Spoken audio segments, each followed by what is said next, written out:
We're visual arts producers. We're based in Newcastle in the northeast of England. We have an almost 30-year history of working with extraordinary artists interested in social and environmental issues.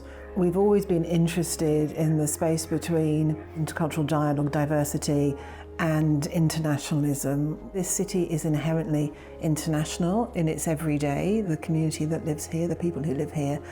So this idea about how we connect to the rest of the world has been a core part of our practice since we began. Regrounding is an exchange programme that's been supported by the British Council. It's been supported by the Arts Council in England. It's a programme that was developed prior to the full-scale Russian invasion of Ukraine, with the aim of sending 2 UK artists to the Donbass region to consider the environmental impact of industry. And being placed within the Donbass region of Ukraine, this is a huge concern there in terms of the legacy of that Soviet industrialization. But with the full-scale Russian invasion, we had to change our plans. So we flipped the project round so that artists would come from Ukraine to the UK. The relationship with IZOLYATSIA, who are our partners there, started in 2015. I was lucky enough to have a British Council secondment, it's called Canny Creatives, to Kyiv, where I met our partners there, and indeed Lucy Nychai, who's our current curator-in-residence. The artist, Lucy IZOLYATSIA, came to the UK and tried to understand a little bit more about the post-industrial context of the northeast of England, connecting to what was formerly known as the Mining Institute in Newcastle, but is now known as the Common Room, and with the NewBridge Project, where we are going to now go on to have an exhibition with the artists.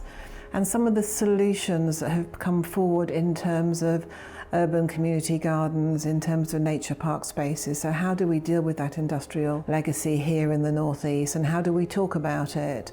It's so important to cite ourselves within a global context, and the issues that we might have in the UK, in Newcastle, are mirrored in other parts of the world, and we can only draw strength by sharing those experiences. And there's also the context of the UK, and we've been through, and I have to say, the trauma of Brexit, which has changed our relationship, not just within Europe, but globally. So it's even more important that we maintain these international relations and understand what that new pathway for international practice might look like for organisations and artists based in the UK.